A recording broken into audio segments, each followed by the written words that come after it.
Yo, yo, yo. We are live. A little bit early again tonight. A little bit early again tonight this week, as usual. Just doing a bit of setting up here.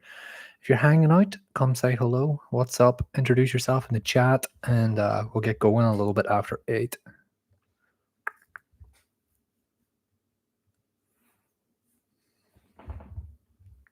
There we go. That's better. Hello, people. Welcome. We're going to get started properly at 8, but if you're just hanging out here, you can say hello. I'm just getting a post ready to share to people. How are we doing tonight?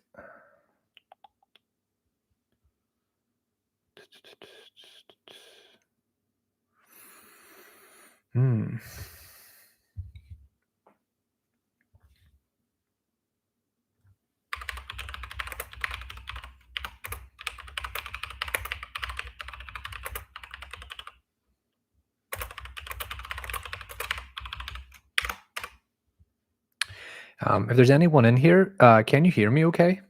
Let me know. Let me know so I can fix this now in a second. Anyone in here? I see there's a couple of you. Just do me a favor. Just let me know if you can hear me okay. That's all I want to know. Oh, good. Hello, Akash. Can you hear me? Just let me know if you can hear me. Otherwise, I've got a couple of minutes still to get this sorted. Good. Fantastic. Thank you very, very much. How are you doing tonight? Gonna get started just after 8. Hope everyone's doing well. Gonna get a little post out here for my Instagram page, just so that people know that I'm here.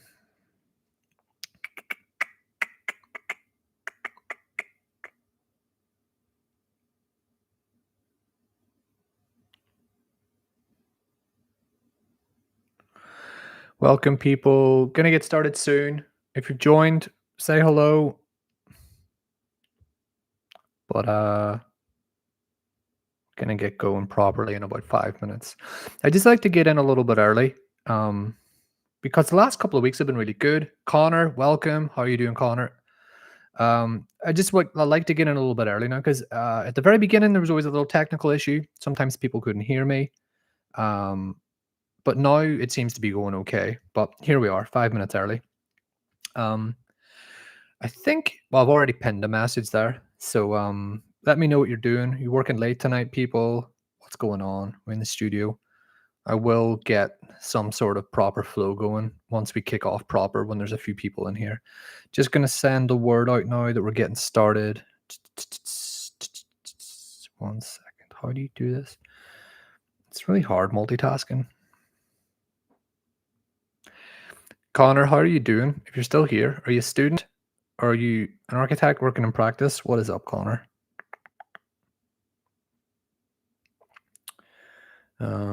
Getting this one out here now. Architecture student in Scotland. Whereabouts in Scotland, Connor? I absolutely love Scotland.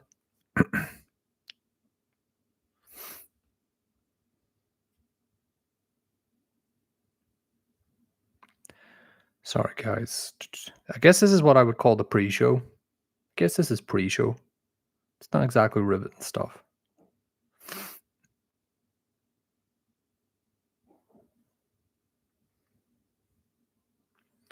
Aberdeen, working on studio stuff tonight. I've actually never been to Aberdeen. Been to Edinburgh, been to Glasgow. Love Scotland though. Studio stuff. I actually miss the studio. I say this all the time. Like, I love making content and videos joking about the architecture studio experience, but I loved it. I loved all of it, especially this time of year. You know, like that autumn semester, like October, November time. Like, you're sort of kind of getting into the middle of it, and you just get into that flow where you're just working every single week, and it's just a good time. Just loved it. Take me back, sort of, maybe not. How are we doing? Coming to 8 o'clock. So, people, what is up? If you've joined, Thanks for joining early, but I'm not going to get started until after 8. So I'm just going to check a few things here before we go. But thanks for joining. Thanks for hanging out. I don't know if moving forward this is a good idea. Maybe it is. It's good for me anyway to just check, make sure sound and everything's all good and chatting to some of you. But it doesn't make for good streaming, I don't think.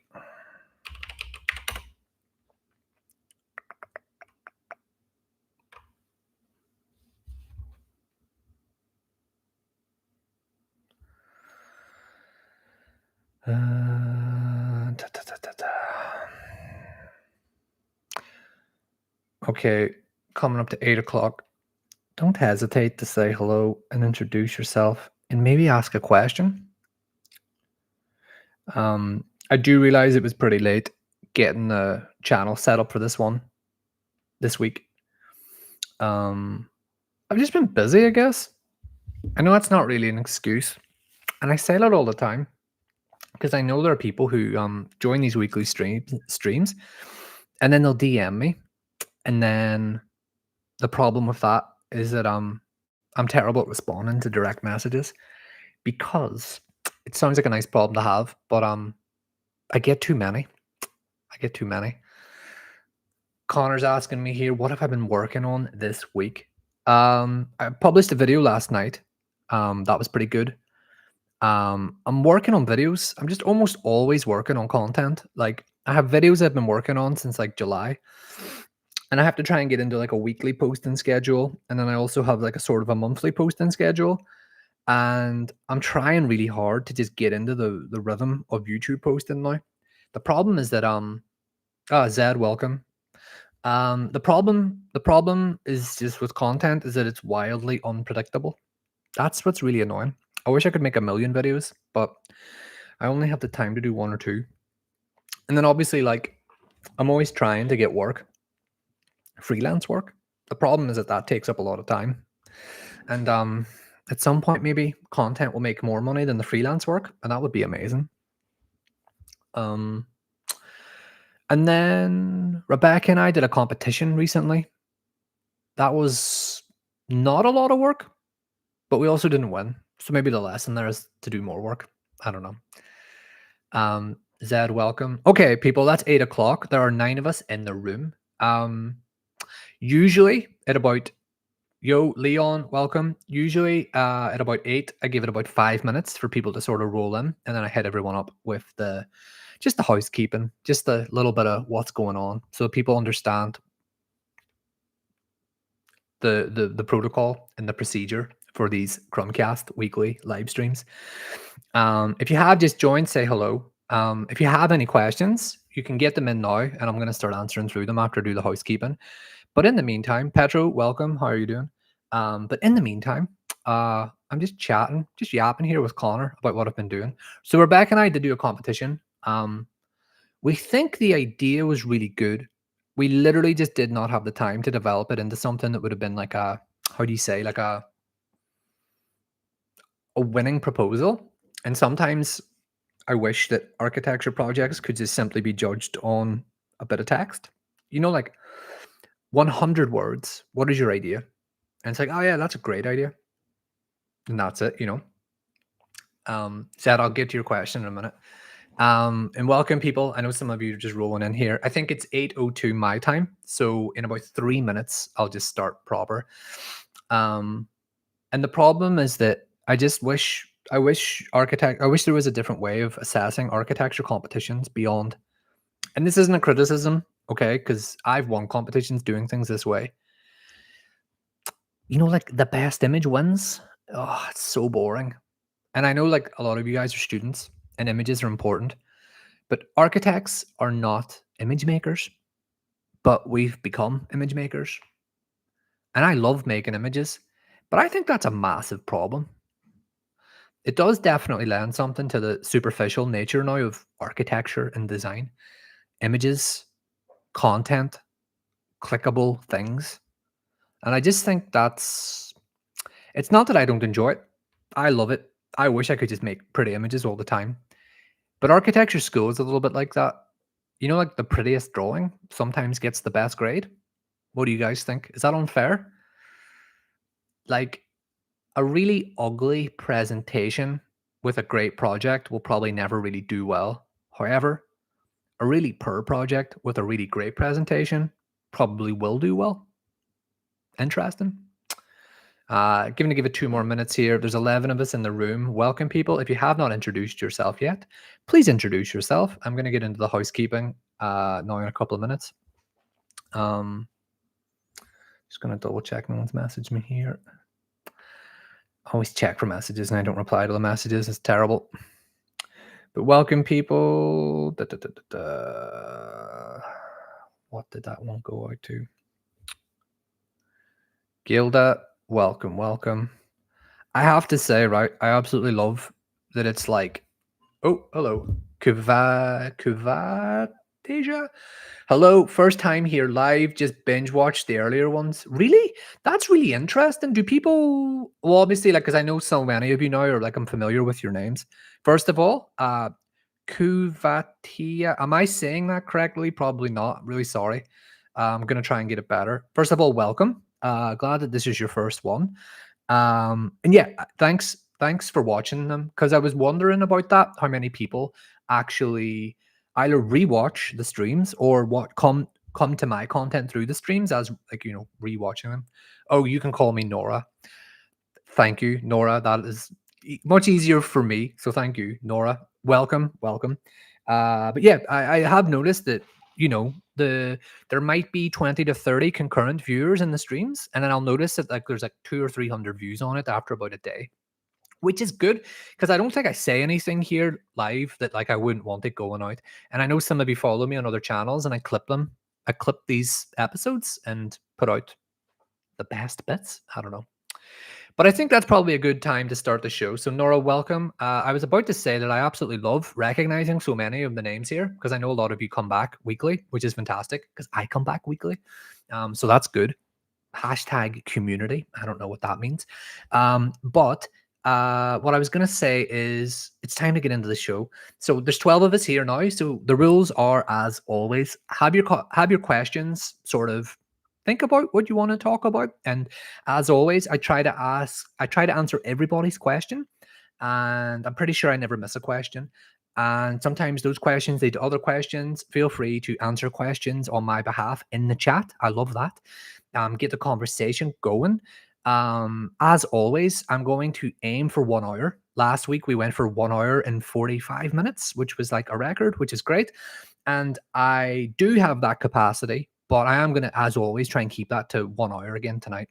So the rules, get your questions in. Don't put a question in if you haven't introduced yourself. Say hello. Thanks for joining, obviously. If you're new to the channel and you have not subscribed, please hit and smash the like button and hit me up with a subscribe button press. I don't know how to say that. YouTubers always say that. They always say smash the like button and give me a sub. I don't know. Subscribe to the channel, okay? Anyone who's been watching knows I'm really trying to grow the YouTube channel. And you're all helping me do that. And I know a lot of you are subscribers, so that's all great. So thank you very much. But if you're new and you haven't pressed the subscription button, it's down here somewhere. And here's the good news. If you can't see the subscribe button and you can only see the join button, that means you're already subscribed. So welcome. So that's great. And what is the join button, you might ask? Great question. Okay. There is a membership active on this channel. I know a lot of you are active members. I massively appreciate that. Thank you for joining as a studio supporter.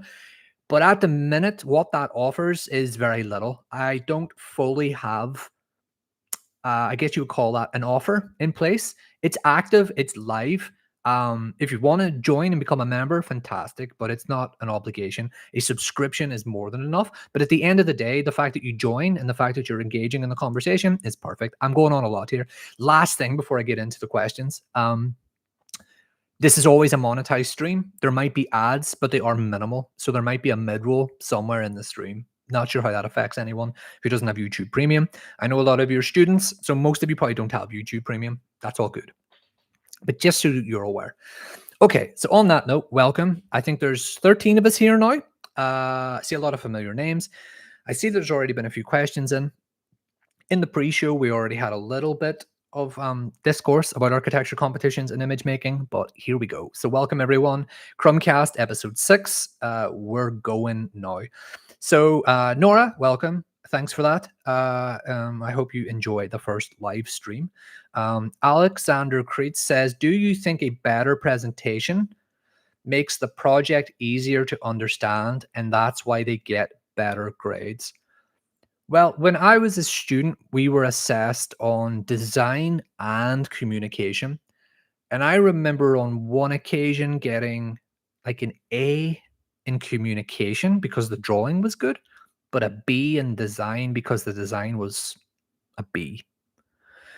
So I know every single uni is different, and I know architecture school now is probably different since I was there almost 10 years ago, making me feel old, hitting uncle status.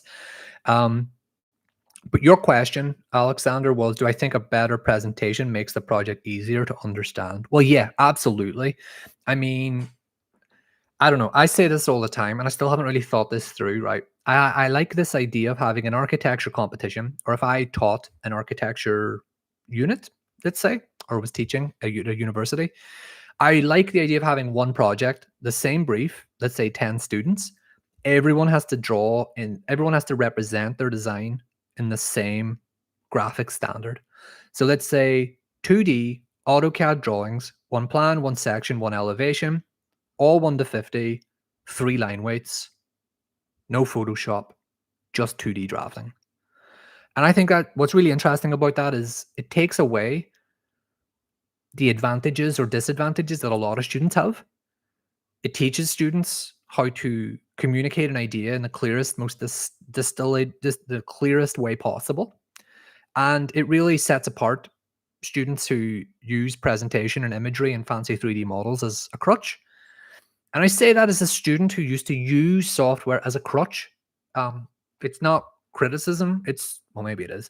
It's just sort of what I think. Like, I think that's really interesting. In other words, oh, and you're not allowed to present the project. The drawings have to speak for themselves.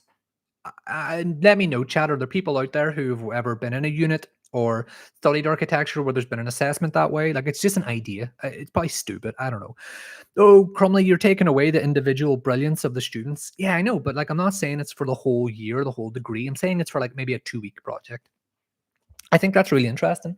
So again, Alexander, I still don't know if I've answered your questions. Do I think a better presentation makes the project easier to understand? Your project should be easy to understand, period. And I say that as someone whose projects were very rarely ever easy to understand. And it wasn't because they were brilliant, it was because I was complicated.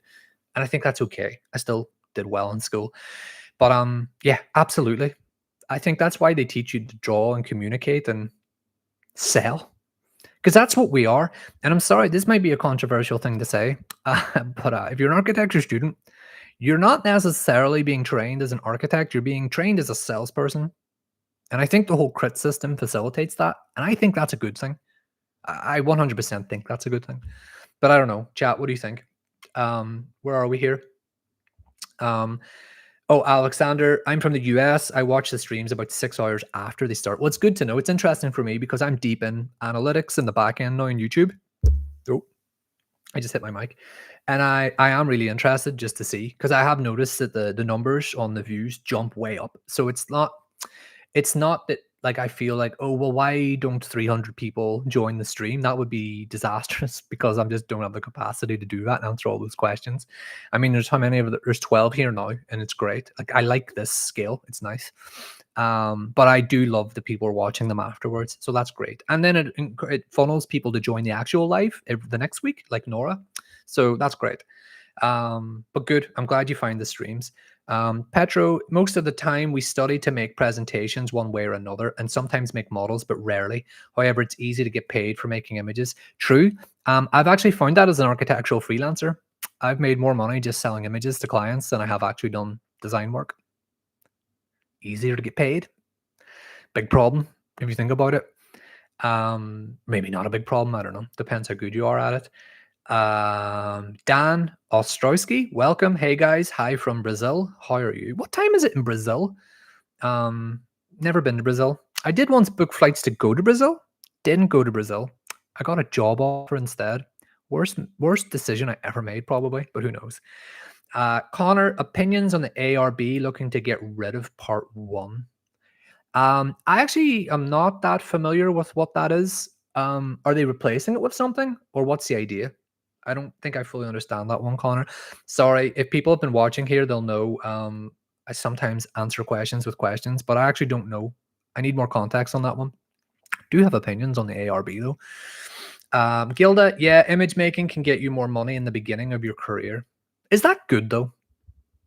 Like, I mean, okay. I'm not being critical. I am an adult person. I make decisions, professional decisions, okay? I do what I choose to do. That's really nice. I didn't go to school though for image making. You know what I mean? So how has that become the sort of structural pillar of my professional economy? And I'm not the only architect who's fallen into that position. When I worked in practice, um, I worked on a lot of competitions, and that meant we worked with the CGI visualization team, and they were amazing. They worked so hard, like they worked harder than anybody, and they realized that they worked harder than anybody, and that the office couldn't really win a lot of competitions without their images. Controversial, but I think that was their opinion. And they threatened to quit unless they got a pay rise, and they didn't get a pay rise, so they quit. And within a week, they were all hired back again as freelancers, and I think they were charging per image.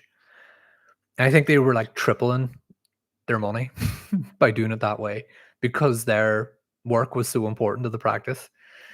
And what I'm getting at is I've made more money as an image maker than I've made as a practicing architect. And that feels unsustainable. And I don't understand how that happens. But I like, Gilda, that you make the point that it's at the start of a career. I don't know where I am in my career right now. I mean, does your part one placement count? Does your first internship count as the beginning of your career, or is the beginning of your career once you've qualified as an architect? Interesting. Don't know. Nora, I enjoyed those very much. Was making art at the same time. Vibes were great. Good. I'm glad. I'm glad. All I care about are vibes. And hello to everyone. I'm fourth year interior architecture student from Finland. Hope everyone's having a great evening, morning, day, whatever. Same here, Nora. I think the same thing. Hope everyone's having a great time. Hope everyone's working, but they're enjoying their work. Do you know what I mean? When I was a student, I remember a professor was like, "Are you stressed?" Asking me, "Are you stressed?" I was like, "I'm always stressed." And they would say there's two types of stress, okay? There's the stress where you're in control of the work, and then there's the stress where you're not in control of the work. And that's the bad stress. You don't want to have the bad stress. So always make sure in your life that you've got the good stress. So you're stressed because you're doing the work that you're in control of. So I hope everyone here has good stress. And I mean that. Have good stress. Good stress is good. Preferably no one has any stress, but come on, we all know stress is life. Everyone has a bit of stress. How am I doing here? Dan from Brazil says, I think a better presentation is easier to people who aren't architects to understand it. Yeah, there is that sort of philosophical debate in the profession, though, isn't there? Like, does an architect make architecture for people or for other architects? That's a question for the chat. What do you guys think? Um, what am I seeing here? Sorry, I always lose track of the chat. Nora again. We get so much comments on our presentations, visual side, always. I think great presentation will enhance your project or maybe make it seem better than it is. See, that's the problem. I think I don't know. Maybe this is I'm full of controversial takes. I don't know if there's anyone in the chat here who's a little bit more senior or with a bit more professional experience, but I would argue your drawing skills haven't been tested until you're working on a live project. Because you find out pretty fast how good or bad you are at drawing when you've got contractors contacting you, asking you to explain the drawing. So that's something you learn the hard way. As beautiful and as much as I love arty images and atmospheric renders and ostriches in the foreground and giant hot air balloons in the background and, you know, 19th century or bloody Victorian children superimposed into these post-industrial architectural landscapes. I love it. I love it all. Okay, I love images, not architecture. It's not architecture. And that's coming from the guy who literally the title or the channel header banner here is architecture is everything. Because I do sort of believe that. But I don't know. Like what I'm getting at is there's architecture image making and then there's architecture drawing. And sometimes really great architecture drawings make great images, but most great architecture drawings aren't art either. They're information. They're clear, they're concise. Can you communicate? I think that's generally what you need to know. Can you communicate? Can you take this and can you build X with this? And that's what you should know. And I think it's a real privilege position to be in as an architect that you can afford to make art and beautiful images even at my age. I haven't made an image in a long time actually. Maybe that's why I do the CGI work for clients though, because it's sort of like a way, like the clients are always like, "Oh, give me a big blue sky, make the children happy playing in the grass," and you're like, "Yeah, that's a fun image. I can do that." Rather than, "Can you draw this door schedule?" I'm like, "No, I'm not drawing that. That's boring." 17 people in the chat. Welcome. If you've just joined, hello, hello. Get your questions in. I'm trying to get through them all. Taking my time here tonight, so I'm getting a glass of water. My throat's getting dry already.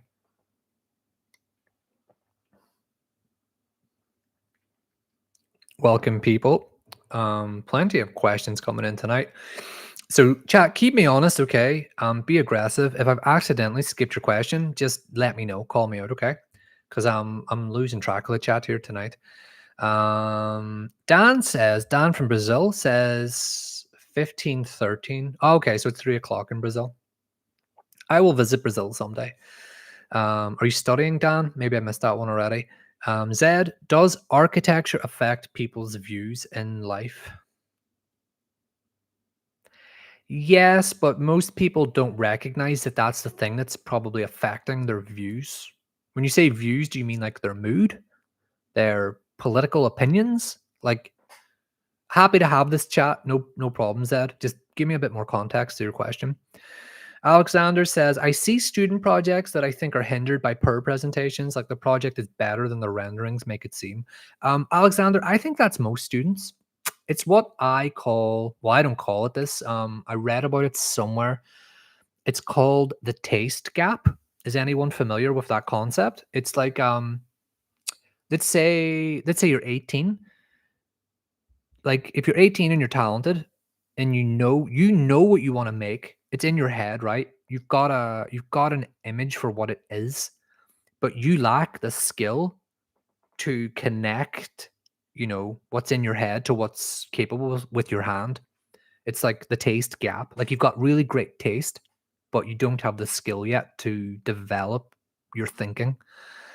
And I think a lot of architecture students struggle with that early doors. Like I did, because I know that that was the trend that kept me motivated when I was a student, and that there are a lot of students, right? And they all say, "Oh, my problem is that I have too many good ideas, just too many ideas." And it's like, well, that's an attention problem. You should be able to focus and clarify that. I think like that's not what I'm getting at here.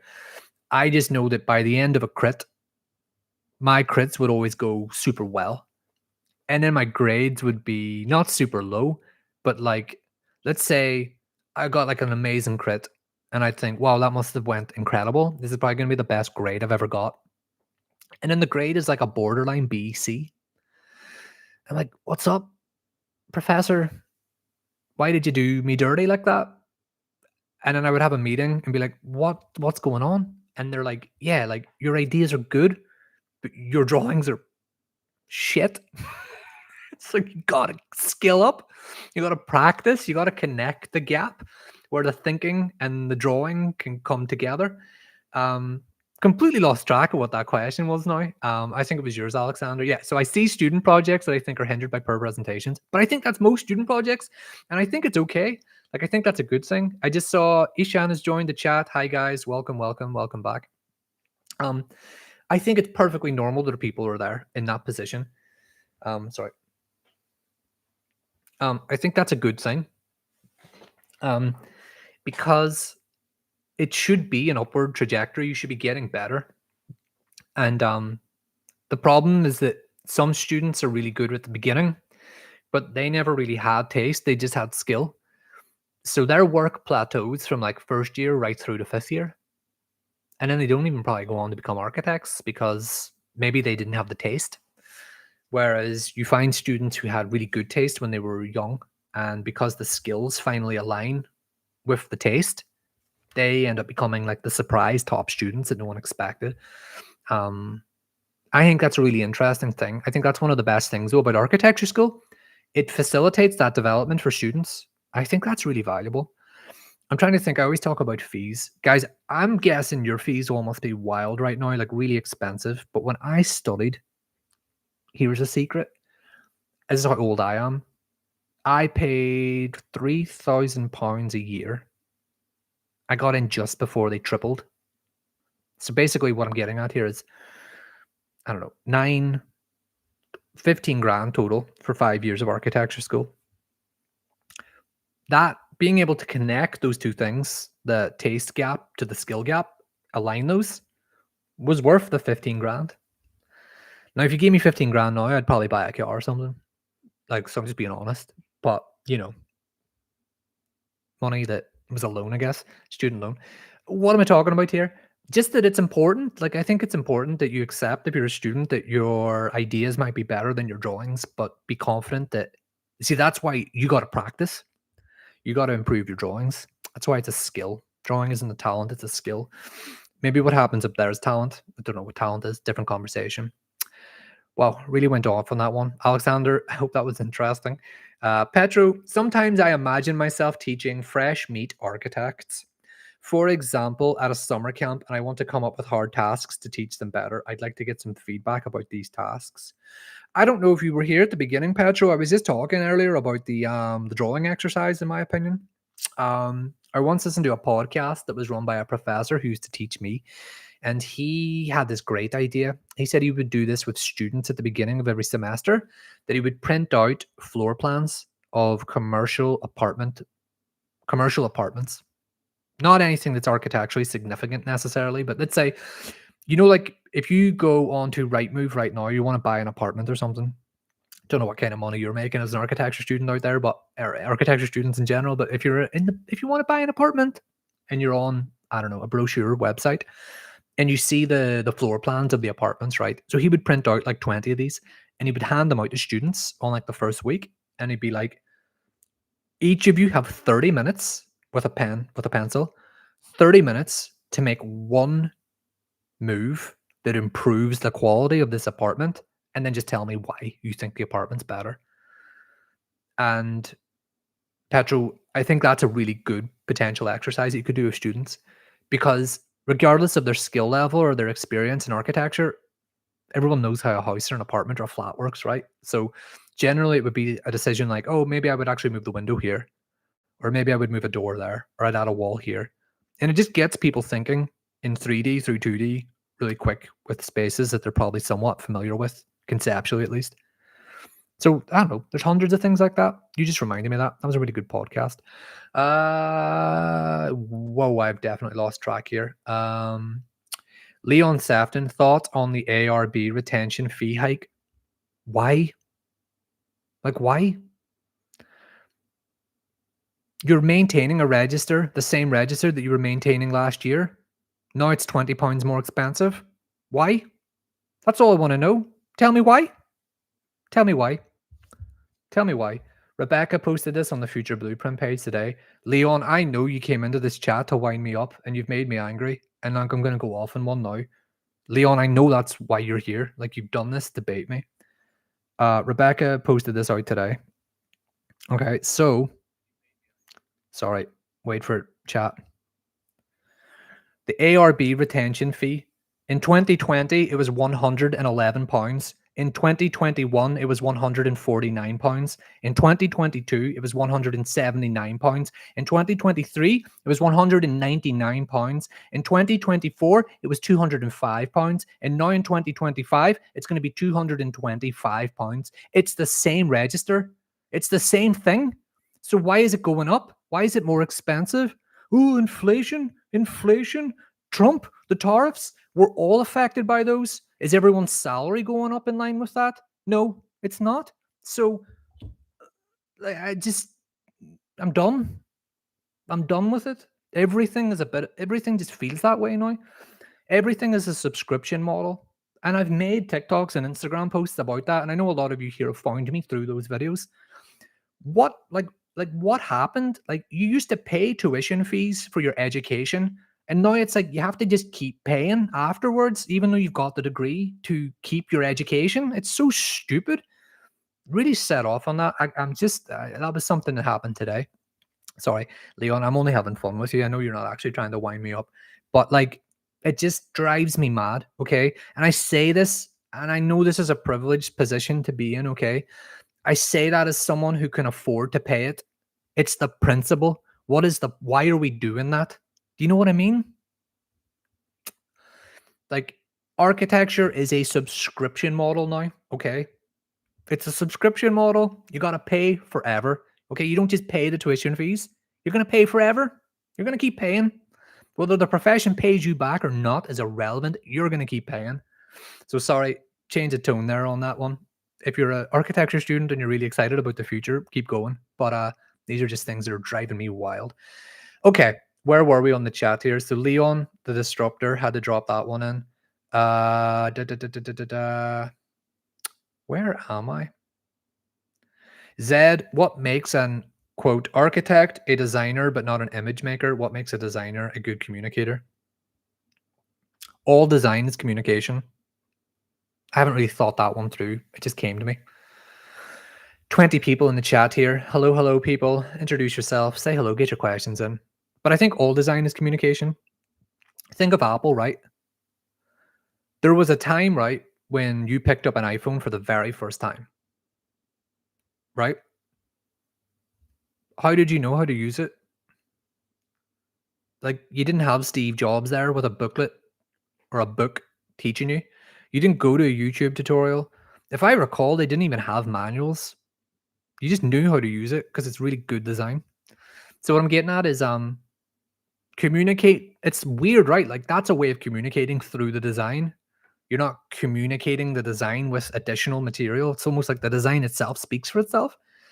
I know we're talking about product design. We're not talking necessarily about architecture design in that example. But again, like the best architect I ever worked for used to love asking the same question in every single crit. And it got to the point where if you're not prepared to answer this question, don't even show up to the crit. This was in practice. Where's the front door? You'd always use this example. If I'm an old lady and it's raining and I've just come back from the store and I've got 3 bags of shopping, what's the fastest way for me to get to my apartment? And he's not asking that question to see if you know the answer. He's asking that question because it's not clear. In other words, it's a way of showing you that you don't know, because we're also caught up in designing these beautiful, ornate balconies or these rainwater details that are important, or we're talking about the choice of material or the concrete stone aggregate in the facade that's built of specific modules.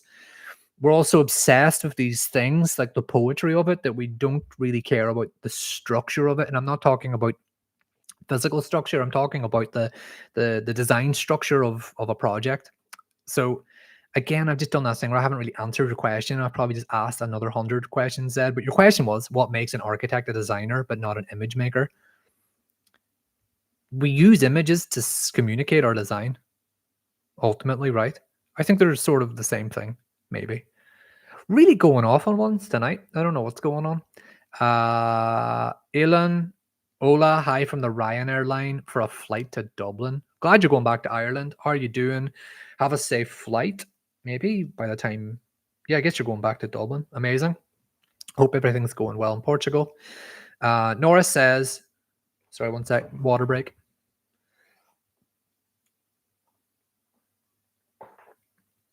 Nora says, any tips on letting go of my thesis? I'm struggling because I have excelled on other courses in school and I feel like this is not my best work, and it should be.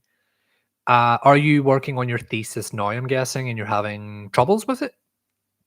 The best piece of advice I can give you is that it's the most important, least important thing you'll ever do in your entire life. So at the end of the day, it doesn't matter. even though it matters. So I would sort of engage with it in that spirit. It's like, oh, why is this thing such a big deal? Because it's not a big deal, but it is a big deal. Try and give yourself some perspective on what it is and what it isn't, because it isn't important, even though it could get you a job.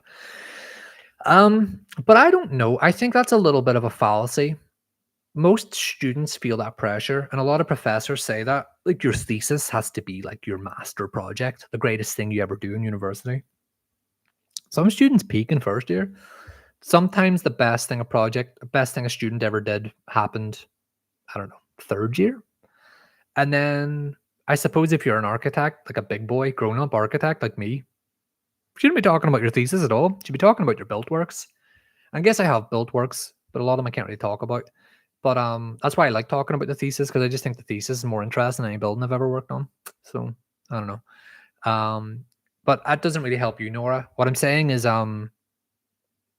you'll be okay. You'll be fine. Like, you just will be. Everyone is. Like, I've never encountered anyone who got defeated by their thesis. You don't make it that far and fall at the final hurdle. Like, I know some students have a really tough time with it, but you'll be okay. You'll be fine. Zed message retracted. Ooh, spicy. Gilda, I guess today knowledge itself has lost weight. People value what can be seen or sold immediately. So art and architecture, with their long invisible processes, don't fit into this logic of instance. I agree with that. It's a huge problem. I think that's why that's why I got into content. That's why I'm really interested in content. Like, really, really, really into it, because it's not about, I mean, yeah, look, okay, it's great. I get to sit here every Thursday night and hold court with you wonderful people. And, there is a disadvantage in a sense, or an imbalance in that I get to talk and you don't get to talk, but you do get to talk through me. But what I'm getting at is art now.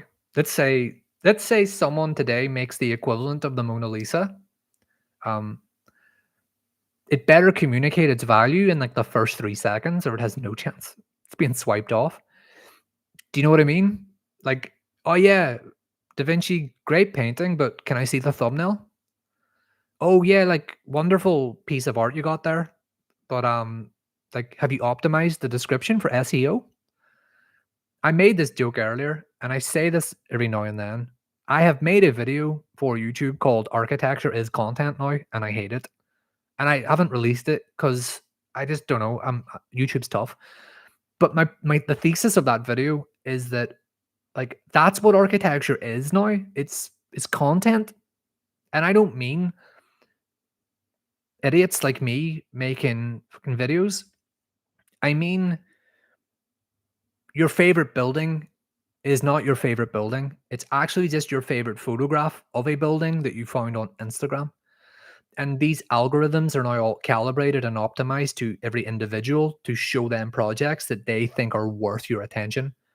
Whereas back in my day, you'd go to the library or you'd go for a walk to find the buildings that interested you. There was a depth in that pursuit that doesn't necessarily exist automatically today. And I know that's unfair, because I know there are people who still do that. Of course there are. But what I think I agree with you entirely. I don't think its knowledge has lost its weight or value. I just think knowledge is now a commodity that we no longer need to search for. It searches for us. So in a way, it used to be a pursuit. There was a pursuit of knowledge, that we would go looking for things. We were curious as people. Whereas now, I just sit for 8 hours and the knowledge just comes to me through this, which is weird, right? Like, what did you do this weekend? The answer, your instinct, is to say nothing. The reality is that you probably looked at 300 buildings.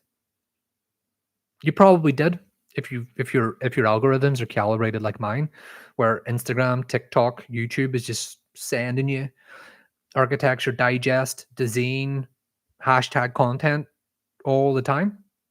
And you might leave a comment, or you might get into a debate with someone. You might see one of my videos. The way in which we procure knowledge has just changed. It doesn't mean it's less than or it's not as good as it was, but it does mean that there's a new sort of brain function at work now where we don't go looking for it. It just finds us. We just sort of sit and become vectors of information now. Sorry if that, I don't know if that helps. It's just sort of my sort of position on it. It's like yes and no. I do agree, but I think we've never been more knowledgeable, or better yet, we know so little about so much, but maybe there's not as much deep work now. I can't remember the last time I met an expert. Put it that way. We're all generalists. Maybe I should just, get some new friends then. No, I've got friends who are experts, but I just mean maybe in the architecture scene. Really taking my time tonight on this, getting through these. Dan says, when I'm doing some architecture competition, I always show it to my wife. That isn't architecture if she understands it. You think it's not architecture if she understands it? Just let me know. I'm just trying to understand that. Ishan, hi guys. They should have a taste development subject. LOL. Just look at projects all the time. Taste is subjective, isn't it? Like, have you ever met anyone and they're like, especially in architecture? Okay, let's put it this way. I've met people in architecture and they're like, oh, I'm not really good at models. I'm not really good at BIM. I'm not really good on site negotiating with contractors. I've never met an architect and they were like, I don't really have good taste. Or, like we're like, don't ask my opinion. Taste isn't really my thing. This is the issue, Ishan, is that everyone believes they've got good taste. Have you ever met anyone and they're like, I don't have good taste in music? And everyone loves music. Taste is your taste. So I just think that's a problem we're always going to have. But I will say this. I'd much rather live in a world where everyone gets to build what they want and what they think is good, rather than live in a world where 10 people decide for everyone else what's good. Don't know. We need ugly stuff. Sometimes we should have wild, crazy, ugly stuff. As long as it's safe. As long as it's safe. And it's not hurting anyone. Petro says, I realized I forgot most of my funny task ideas. I should have written them down. The only one I remember is to draw a whole project on a really small piece of paper, like A6. I think that's a good exercise as well, because I think it's teaching you two things at once. A6, obviously you're working in a very specific skill. Another is, how do you optimize the use of a page? Because I think that's a long lost art. Maybe that's an unfair thing to say, but in the age of like tablets and digital drawing, I think the idea of curating a page is a lost art. Nora says, once had a talk was my favorite lecturer. I was annoyed that first year I was so confident with my designs, and now I'm not happy with almost anything. And he said, that's good. It's growth. I agree. The smarter you get, the less confident you get in your own thinking. And that's a good thing. You begin to doubt what you know. That's why the younger you are, the cockier you are, because you're stupid and you don't know anything. And I remember when I was a first year, I'd stand up in every crit with my chest out, standing in front of a pile of dog shit and tell the tutors that they didn't know what they were talking about because they don't understand good architecture. But I learned the hard way. And by the time I was in fifth year, I'd be standing up being like, this is my work. What do you think? And they'd be like, whoa, this is amazing. And it's like, really? Because it means that you've developed and you've gotten better. So I think that's a good thing. Zed says, mood is probably short term. I'm thinking long term, and that too positively, because the negative systems seem to have a greater hold on our mind. Zed, I'm not sure if that's a response to your retracted message earlier, which I didn't read. Petra says it's really cool. Appreciate it. Yeah, I think it's cool. Leon says, sorry, Cal, I couldn't help myself, winding me up about the ARB again. It is absolutely ridiculous. It is. Petro sent 1 Cal Crumley gift memberships. Thank you very much for the gift memberships. Much appreciated. Welcome, people, to the memberships. I did have a little bit on that earlier in the show. I'm not going to talk about that much again. What am I looking at here? Nora says, Leon here to stir the pot until it boils over. I'm good, people. I'm good again. I'm good. Lazo received a gift membership. Petro, you're gifting out all the memberships, Petro. Much appreciated. Thank you very much. Lazo, hello. Lazo, I'm sorry. Every time you join, I feel really bad that I'm not playing Dark Souls. I'm really sorry. But thanks for joining. And you joined at a good time this week because we're still going. We're deep into it. Dan says maybe what makes us architects and not product design is the skill and the user. Absolutely. I agree with that. That's a good point. Gilda, I'd like to ask how career opportunities in architecture compare to interior design in Ireland. In Ukraine, interior design seems to offer more jobs and higher pay. Is it similar? I honestly don't know how interior design works professionally. I have to say, I've never worked in an office that had an interior design department. Everywhere I've worked, everyone was a generalist, I suppose. And then it's a bit embarrassing, but I don't know any interior architects personally. I don't have any personal friendships with them. So I really don't know if anyone in the chat maybe can help with that. Because Nora, I know that you're working in interior design. Maybe you've got some advice there or can respond to Gilda's question. I'm really sorry about that though. I have nothing I can offer about it. I actually don't know. If you put a gun to my head and ask me, I'd be like, I guess it works like architecture. If your question is Ireland, how does it compare in Ireland compared to Ukraine? Again, I don't know. Because I said this now on a couple of streams. I've never worked as an architect in Ireland, which is funny.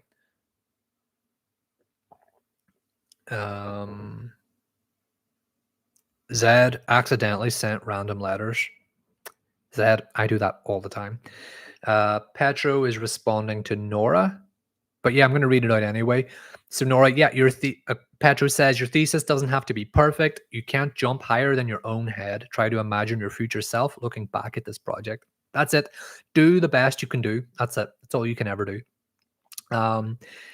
Patrick says, would you ever do review of subscriber portfolios? You know what? I wasn't planning to plug this.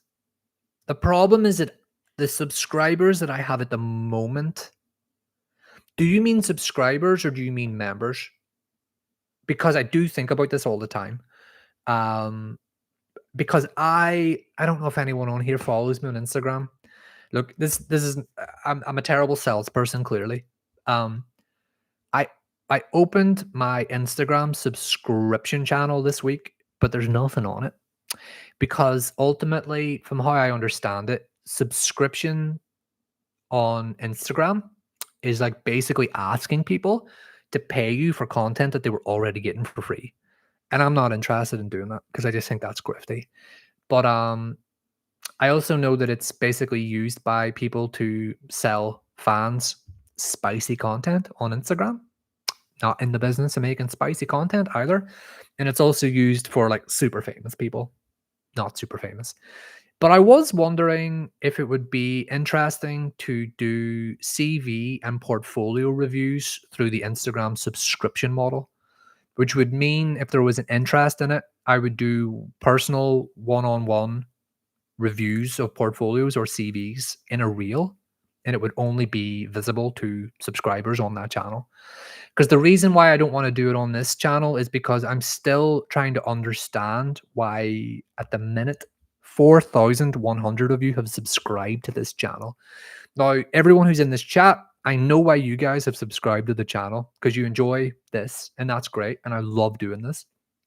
But Helsinki brought a lot of people here, and Helsinki was great, but Helsinki is done. And I'm not going to just talk about a competition forever. That would be crazy. I want to talk about architecture, and I want to do architectural reviews of all things, some architecture, but some not architecture. So anyone will know that published a review of a building in Cyberpunk last night, and the algorithm doesn't like it yet because I need to do like 5 of these, and I'm cooking a ton of videos where I review virtual spaces, game spaces, digital spaces, things that are architectural, but you might not have thought were architecture. Again, the banner above here, architecture is everything, is sort of like the thesis for this channel. So I want it to become this sort of place where I can make these video essays about topics that I'm really passionate about. Because I think at the end of the day, the only thing I can really sell to people is how passionate I am about things. And when I talk about them, people seem to like it. So I don't want to get into the business of making things I don't want to make. So sorry, Patrick, this doesn't really answer your question, but I know people ask me this all the time. Do you review CVs? Do you review portfolios? I can't do that for everyone because I get so many DMs on Instagram asking me to do it, and I understand why. There's a desire for people to do it, which is why I'm considering gatekeeping it behind a subscription paywall on my Instagram page. Sorry. And I know that's grifty, but it's the only way I can justify doing it. You know why? It takes time to do. It takes time to do. And if I'm reviewing something for you, I want to review it for you. I think at the minute it's something like £2 or £3 to subscribe, and there's nothing on it. There's nothing there. But it's the only way in my head I can justify doing that because I have gotten so many requests from people to do it. Like, I'd love to do it. Rebecca and I were doing it for free for a lot of you on the Future Blueprint for the best part of a couple of months. I think it's how I met some of you. And like, all of your work's so good. It's like, why do you want me to review it? So I don't want to put it behind a paywall because I think it's worth the money. I want to put it behind a paywall so that you really have to ask yourself, do you really want me to do it? Do you really want me to do it? Do you know what I mean? Because you've got teachers, you've got professors, like, they should be doing this for you. Do you know what I mean? So I don't know. I would like to do it. It's just once I do one, that can of worms is opened, and I'm going to end up doing hundreds, and it takes time. It takes so much time. So the only way I can justify it to myself is to put it inside that subscription model. So I know that doesn't really answer your question. I want to do it for people. I just need to find a way that can make sense to do it. And I know that's grifty. And I'm on here rambling and ranting about ARB charging everyone money. And I'm on here talking about architecture with content now. But remember, I don't have to review your CV. I don't have to review it. I'm just saying, if you really wanted me to make a reel on it, like the Kelvin does architecture. He's amazing, right? I know people on this chat have talked about it before. He's amazing, but I think he had like a backlog at one point of like 200 CVs. Like, there's no, you can't, the dam will break, and that's what I'm worried about. So sorry, Patrick. I know that I don't know if that was the kind of response you were hoping for. I want to help. I want to help doing it, but when it becomes personalized comments and reviews, I need to find a system in place. Nora says, my thesis is actually ready. I just can't let go because I feel like I should improve it to perfection. Oh, no, let it go. Let it go. Nora, I don't mean to be harsh with that, but it's like, just let it go and maybe come back to it in a couple of years and look at it again. That might be a better way of doing it. I don't know. J3 Hill says, hey, Cal, I'm a fourth-year student doing a competition outside studio that's taking a lot of time. Do you think competitions are worth it even when they don't turn out as hoped? Depends why you're doing it. I suppose the worst piece of advice, the worst thing you can do is to do a competition just to win it, because you're going to end up disappointed more than likely. But if you're doing a competition because it's an opportunity to learn about a new city or a new type of brief or something you've never done before. Sorry, so my phone's blowing up here.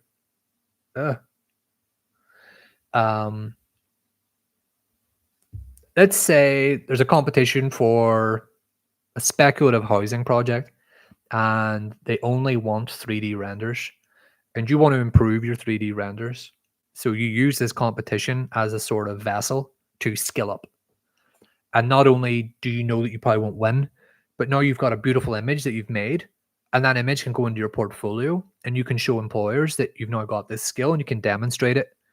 And then maybe you win, which is great as well. But it's almost like winning should be the byproduct of something that you're interested in doing the competition for. Does that make sense? Like, that's how I used to do it. So anytime I enter a competition, it's like, assume you don't win. Assume you don't, because you can't control that. So what can you control? Well, if you're just doing the competition in the same style you do every other competition, you're just wasting your time. But if you're like, oh, well, this could be an opportunity to explore a new material and, draw it in this certain way and then bank it in the portfolio. And even if I don't win or get shortlisted, I can put it on the Instagram and maybe get some feedback from other people. And, then I think that's a good way of doing it, as long as you don't go crazy on it. What I always advise students, never pay to enter a competition, because I think that is a scam. Don't do it. And if you have paid to enter this competition, J3 Hill 117, crack on. Okay, don't let me discourage you. But I do think there's something a bit grifty about Oh, pay us to enter the competition. Says the guy who is literally just asking you to pay me to review your CVs. See, it's all hypocritical here. You know, don't take me serious. Take me serious, but don't take me too serious. I don't know if that helps, J3. Does that help? Um, as long as you learn something, it wasn't a waste of time. Unless the only thing you learn is that competitions are a waste of time, and then you should have known better. You should have listened to Crumley. Told you. Zed. But here's another question. Sorry, I'm reading from Zed here. Zed says, but here's another question. How would you develop a spatial reasoning through school? Am I asking too many questions? You're not asking too many questions, but I do not understand this question, Zed. A spatial reasoning. Do you mean like an approach to designing space?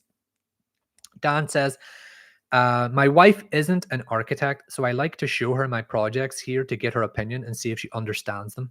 Yeah, I think that's a good way. Like, I used to show them to like my family, and if they could understand it, then you were probably communicating clearly. And if they couldn't, they just probably then there's something wrong.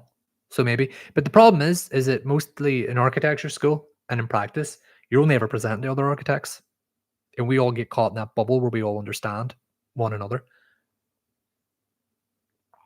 So we get in this little echo chamber where we assume everyone thinks the same way sometimes. And then you have to present to like a community, and they're like, we don't like architects. And you're like, why? It's like, could you talk down to us? So you learn the hard way. What's going on here? Have I missed something? Zed is a response to the question, does architecture affect people's views in life? Did I not answer that? I thought I answered that one. Sorry, Zed. Maybe I'm getting these in the wrong order. Nora says, oh, you're responding to Petro. I love it when you guys talk to each other too. Gilda asks, have you played Dishonored? I have played Dishonored 2. I have not completed it, but I liked it very much. Really cool, well-designed game, spatially. It's on my list for a video. Put it that way. The second one. Leon says, working on housing on a tight site in historic neighborhood, come up with loads of massings, but still prefer the first and most obvious one. Is it good architecture? Just follow intuition? I only ever follow intuition.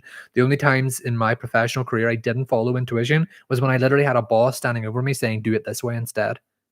Because he's the boss. But when it's for me, intuition every time. Just trust your instinct. Because not a lot of architects and designers and creatives have that. So if you have it, you're one of the lucky ones. Just follow it. That's it. So yeah, Leon, that's what I think. Trust it. Merten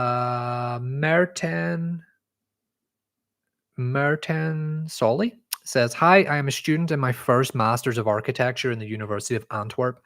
I have been watching your channel for a while now. I have a maybe naive question about the payment of architects. I think I also have a naive question about that. I know they always speak about how low payment of architects, but how true is this? I have no idea how the payment rules work in this sector. Okay, so you're in Antwerp, so I'm not going to say I understand how it works everywhere in Europe. Obviously, I've worked as an architect in Stockholm, but I understand the UK and Irish system better. Architects are probably the worst paid professional in like the entire construction team. I'm pretty sure. Chat, maybe you know better. Maybe I should know this. And what's frustrating is that architects tend to take on the most responsibility, the most liability, and the most stress. And then you're just not paid that well. And the question usually is, well, like, what is good pay? And it's like, well, how long is a piece of string? I don't think I was ever paid enough for the amount of stress and work that I had to put in. And I had this conversation with someone today, actually, underneath an Instagram post. And I was basically talking about how when I was in practice, it reached a point where I was losing money working in architecture because of how many additional hours were expected of me unpaid. That's crazy, isn't it? I say this all the time. Everyone here who's in architecture school or is thinking about going to architecture school should like completely study architecture. I think it's like the most amazing subject to study. I do. I think the profession is extremely underpaid, and I don't have any solutions to that. I don't. Because if I did, I wouldn't be an underpaid architect like everyone else. I know that's not really answering your question, or is it? It it's because, I mean, it always comes back to the same thing. There are too many architects, apparently. Apparently, it's too easy to qualify as an architect, which is ridiculous considering how difficult it is to do. But that's what I keep hearing. Um, Martin, sorry. I think there's more comments on this, so I'll get through them and come back to it. Um, let's see what we're looking at here. Oh, sorry, Zed again. In your experience, what's the mindset of a person who made significant improvement from first year to final year? Not giving up, like persistence. I say this all the time. Like I had a tutor who explained this to me, and they were like, well, they were talking really about how you understand scale in a project, but the same thing applies. Well, this is relevant then, I guess. They're saying about how he disagreed with the way architecture is taught to students, and that we're taught to approach projects through the scales, right? So let's say the scale of a city, like 1 to 10,000, and then like the scale of a street, 1 to 200, and then the scale of a structure, 1 to 100, then the scale of a room, 1 to 50, then the scale of a wall, 1 to 20, then the scale of a detail, 1 to 5, right? And he was like, it was just such a reductive way of teaching architecture and such a useless way for students to understand architecture. This idea of going from like the planet to the room, right? And he compared that. He said the very best students, they don't work through the scales in any one order. He says they'll start up, they'll go down, then they'll go up again, then they'll go down again, all inside the same project. Then they'll go up, then they'll go down, then they'll go up, then they'll go down. And he likened it to running up a staircase. And he was explaining how if you're fat and you want to lose weight, you don't just walk up the stairs, right? You go up and then you go down, you go up and you go down, you go up and you go down, you keep doing it again and again and again and again. And this is, I'm gonna land this plane here. It's like training. It is like training. Like that's the mindset that I think the very best students adapt. They treat it like training. So I make a lot of content making fun of the architecture school system. Oh, it's a square this week, next week it's a circle. Yeah, but it's like don't ever accept abuse. Don't ever accept abuse. That's unacceptable. But you know, like the game where it's like, this week it's a square, and you bring it to your tutor and they're like, but maybe it should be a circle. The response to that provocation shouldn't be, "Oh, but last week you said it should be a square." Like, "Oh." No, the response should be, "Oh, thank you, master, sir. Can I have some more?" In other words, if you go from square to circle and square to circle and square to circle week to week to week to week to week to week, you're not moving sideways necessarily. You're actually moving vertically because you're solving problems that are different every single time. You're creating this long iterative process for your project, a story to it, and I guarantee you, you're skilling up for every rep. So what I'm getting at here, sorry, because I know chat's going here, and I'm talking crazy stuff, but that's the number one thing. I think that's how students improve. They embrace that challenge. You know, like drop and give me 20. Yes, sir. Drop and give them 30. Don't don't tolerate abuse. Don't tolerate bad behavior from professors and tutors. That's unacceptable. But what I'm saying is that when you're given a challenge and presented with a challenge, embrace it. Don't fight it. Some people are like, no, I'm not changing it. The worst thing I've ever seen a student do is the week before the week before a final review, just refuse to take the comments on board and change it. Why? Just do it. Just do it. Like, do it. At least you'll know. Like, explore it, test it. Maybe that's easier said than done. Don't know. Chat if anyone agrees. But that's the number one thing I think. It's like you got to treat it like a sport, but it's not a game that you can win. Don't know. Sorry, 1 second. Where are we here? Oh, we're up to an hour, guys. I've been going over an hour here. I'm gonna wrap this up in 15. Okay, so if you've got a question, get it in now, and then these are the last questions I'm going through, just for tonight. Nora says, in school we had 2 big courses in construction work. Sorry, Nora, that's not a question though necessarily. I think you're chatting to someone. J3 Hill says that's helpful. My competition is speculative housing project on the water. There we go. And like you said, I'm using it to make some saucy images. Amazing. And this is the thing, right? It's like the goal should be to make the saucy images. And guess what? You might also win. How good is that? It's like a little extra, it's like a little cherry on top. It's gonna be extra bit of spice and flavor to it. But the goal shouldn't be to win because it has nothing to do with how great you are. It's just chances are you won't win. That's frustrating, but it's the reality. Petro, yeah, never pay to enter. I agree. Never pay to enter. Try to find local or smaller ones. Completely agree. Dan, who doesn't have the naive question about architect payment? I know. I'm sorry, I don't mean to speak for anyone, but I think we're all naive when it comes to payment as architects. Nora says architects literally create a foundation for us to live here and get paid way too little. I know it's wild, but this is the problem. It can be done without us. It's not done as well, but it can be done without us. That's the problem. It's the problem. Martin says, no, I understand your answer. Yeah, sorry about that. It's not great, but some people find a way. Maybe you'll find a way. Petro is replying to Leon. That's great. Lazo, I've heard from a Belgian guy that in Belgium, they really need architects. So they accommodate foreign architects to come there or something like that. So maybe we should all go to Belgium. Is that true? I've never worked in Belgium, but I know that they've got some really cool practices. Oh yeah, Martin says I have no clue of that. Oh well. We saw the numbers last week in a lesson. Everyone's draw just dropped. Yeah, they're not good. They're not good. It's funny because they tried to warn us in school. They're like, guys, you shouldn't be in it for the money. And you're like, oh, come on. The money's not that bad. And then you graduate and you're like, why didn't you tell us? Why didn't you tell us we'd be so poor?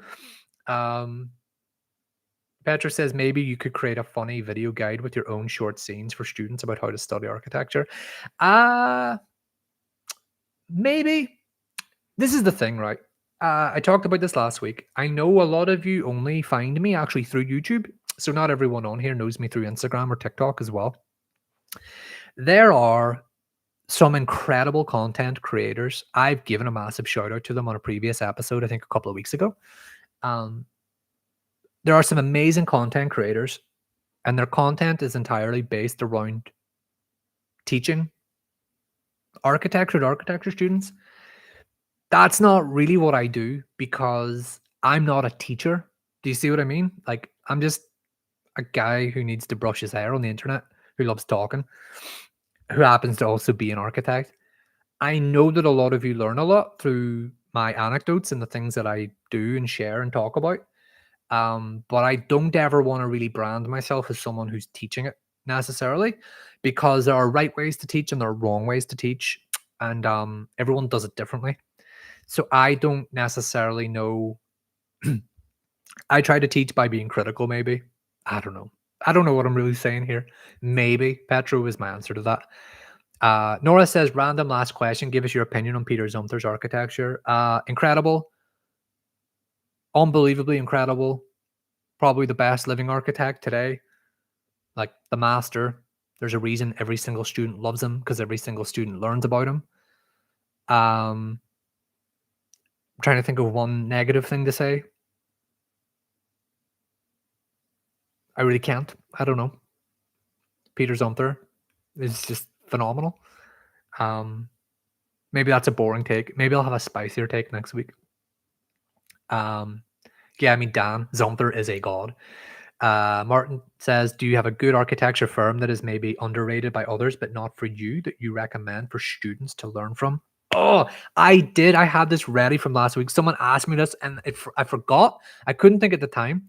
And then I was thinking about this week. So why did I not give them a shout out? Here's a practice that I love, right? They're not small. They're pretty big. But as far as big architects go, I'm gonna give them like my architecture practice shout out for the week. Barazzi Vega. Anyone know Barazzi Vega? They're a big practice. Like they're not small or new or niche. But they have some awesome projects. So they're a practice that I recommend. If you haven't heard of, check out their work.